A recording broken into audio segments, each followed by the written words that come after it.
This past weekend, I was back in Minnesota, where I was born and raised, and where my parents and many of my friends from growing up still live. A bunch of those friends, 8 of us, not to brag, met up at a bar on Saturday night, and while we were hanging out, I had a very morbid thought. Not a single one of our parents, 16 parents in total, have died. I didn't say that out loud, but I guess I'm saying it out loud now. Despite having experienced all kinds of big moments in each other's lives, none of us have dealt with the loss of a parent. I'm sure the morbid thought came into my mind in part because I'm at the age when more and more of my friends have parents who are dying or who have died. The thought also likely came into my mind because it's the type of death that I encounter most as a rabbi here at 6 and I, with our programming for Jewish life designed for people in their 20s and 30s. Whereas most of my rabbinic colleagues I know are doing funerals for congregants, I'm one step removed, sitting with those who are left behind, trying to figure out how to grieve, how to pick up the pieces, and how to move forward. The loss of a parent is different for each of us. Some of our parents die suddenly and unexpectedly, while some of them live to an old age. For some of us, a parent is everything: a best friend, a confidant, a teacher, an endless source of love, encouragement, and support. Some of us have complicated relationships with a parent, or no relationship at all. But for most of us, the loss of a parent is the first significant death we have faced or will face. We know intellectually that we will not live forever, but the death of a parent makes that knowledge more real and more visceral. For many of us, the loss of a parent has been or will be a defining moment in our becoming an adult, even if we're technically all grown up when it happens. It's not easy to think about, which is why we rarely talk about it, but it's something that some of us have already experienced, and almost all of us will experience at some point. The less we talk about it, the less prepared we are when that day comes. The Torah portion for the past few weeks that we've been reading have all been about the lives of Abraham and Sarah, the patriarch and matriarch of the Jewish people, the founding father and mother of Judaism. And in this week's Parsha, ironically called Chaye Sarah, the life of Sarah, we read about their 2 deaths, Sarah's in the beginning and Abraham's towards the end. This is not the first time in the Torah that someone dies, but it is the first time that the Torah deals with grief and mourning. And by that I mean it's the first time that we encounter biblical characters emotionally grappling with the death of a loved one.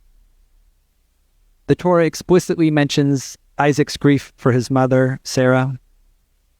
A midrash describes his grief as follows: For 3 years, Isaac mourned for his mother. Every time he entered her tent, he saw it in darkness, and he would tear his hair. Another example of a grief for a parent, also in this week's Parsha, is of Ishmael for his father Abraham. The Parsha ends with a description of where Ishmael lived at the end of his life, but it uses an unusual Hebrew word to describe his dwelling, nafal, a word that can also mean to fall. Enter another midrash to explain this strange word choice.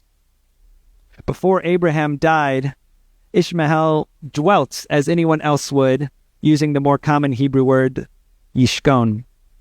But after his father died, yes, Ishmael still dwelt, but it was a subdued, fallen dwelling, hinted at by the word nafal that means both to dwell and to fall. Both midrashim, both stories, speak to the diminishment that children can experience when losing a parent. For Isaac, the light that was there is no more. For Ishmael, his dwelling on earth has been lowered. The loss of a parent can feel especially pronounced because of the role that parents play in our lives. What does it mean that a parent who gave you life, who raised you, who cared for you, is now no longer here? I think about Isaac in his dark tent, pulling out his hair for 3 years after the loss of his mom. This is certainly one response to death, and my heart breaks for the heartbreak that leads one to this type of response. But grieving is not the same as perpetually feeling grief. To grieve is to heal, to integrate the loss, and to move forward.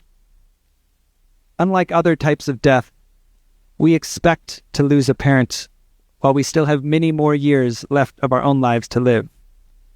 The death of a parent, then, more than any other type of death, is an essential part of our lives. The truth is that there is no love without loss. To live with love is to live with the possibility of loss.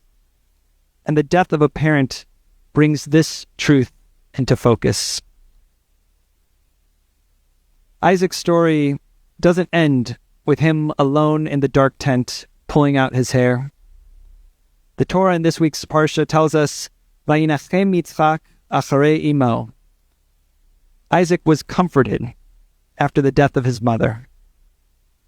So how was Isaac able to rediscover the light that had been lost? The Torah tells us through a healing, loving relationship with Rebekah. We will always carry the grief of a parent with us, but like Isaac, we can also find healing in loving relationships with others. That love can be familial or romantic or platonic. The key is that the response to the loss of a parent is not to love less, but to love more. To find comfort, like Isaac did, we have to allow ourselves to love and to be loved, and to trust that our parent would want us to go on living fully and loving fully. I haven't lost a parent, and I've learned from talking with people who have that it's impossible to fully empathize with that experience unless you've gone through it yourself. But I have noticed in my time of being a rabbi that those who face their grief directly, who don't hide it or hide from it, are much more likely to ultimately experience healing, peace, and comfort. As Rabbi Yitzhak Greenberg writes, the best way to diffuse grief is to express it. I'm continually amazed at how much American society refuses to talk about or even acknowledge death. Parents refuse to talk about the fact that they will die, often going so far as to not write a will or not communicate anything about how they would like to die or be buried, leaving their kids to guess once they're gone. And children of aging parents often don't talk about it either, with their parents while they're alive or with others after they've passed. They don't tell people that they've suffered a loss, and if they do, they couch it in, "I'm okay," dealing with their feelings privately. I understand that impulse. Talking about death is painful. It can feel like reopening a scar each time. It's also vulnerable. Not everyone knows how to respond to the news of death. But most of all, it can feel like an imposition on others, to feel like you're killing the vibe or burdening someone else. When you're grieving, you walk through the world as if everyone else is living their normal life, while you alone are carrying this secret burden. But the truth is that you are not alone. There are countless people who have experienced loss, even right here in this very room, and who would love the opportunity to connect with others around that loss. You will never find them without talking about it. And by sharing with those of us who haven't yet experienced the loss of a parent, you're helping us prepare for our own experience of losing a parent. The more we can learn to love in the face of loss, the more we'll be able to continue loving after loss. The death of a parent is unique according to Jewish law. When a parent dies, and only when a parent dies, we rip our clothing in the place of our heart. That tear, visible to all, is a reminder not to hide our grief.